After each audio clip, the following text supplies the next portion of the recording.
அருகேயுள்ள தண்டந்தோட்டத்தில் பிரசித்தி பெற்ற ஸ்ரீ வள்ளி தேவசேனா சமேத ஸ்ரீ முத்து வேலாயுத சுவாமி கோவில் மற்றும் பூர்ணா புஷ்கலா சமேத ஹரிஹர புத்திர தர்மசாஸ்தா திருக்கோவில் சித்திரை பிரம்மோற்சவத்தின் முக்கிய நிகழ்ச்சியான வயல்வெளிகளில் சேற்றில் சுவாமிகளை சுமந்து சென்று ஊர் எல்லையில் பார்வேட்டை வெகு சிறப்பாக நடைபெற்றது.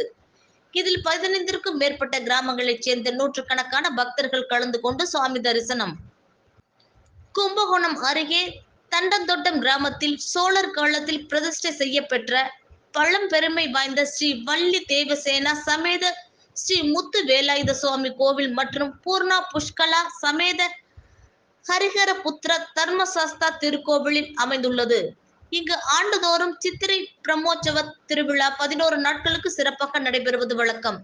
அதுபோலவே இவ்வாண்டும் இவ்விழா கடந்த 17ஆம் தேதி புதன்கிழமை பூச்செறிதலுடன் தொடங்கி தொடர்ந்து 5ஆம் தேதி வெள்ளிக்கிழமை காப்பு கட்டும் நிகழ்ச்சியுடன் நடைபெற்றது.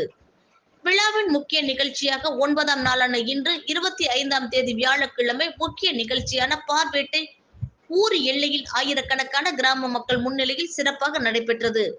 இதற்காக ஊரில் இருந்து சிறப்பு மலர் அலங்காரத்தில் சிவப்பு குதிரையில் ஐயனாரும் வெள்ளை குதிரையில் முத்து வேலாயுத சுவாமியும் என உற்சவர்கள் பவனி வர சுமார் 2 கிலோமீட்டர் தொலைவில் வயல்வெளி பகுதிகளை முன்னோட்டம் பின்னோட்டமாக ஊர் எல்லை அடைந்து அங்கு வயல்வெளியில் அமைக்கப்பட்டிருந்த சிறப்பு பந்தலில் சுவாமிகள் எழுந்தருளி பக்தர்களுக்கு அருள்பாலிக்க உற்சவ சுவாமிகளுக்கு அங்கு சிறப்பு பூஜைகள் செய்யப்பட்டது.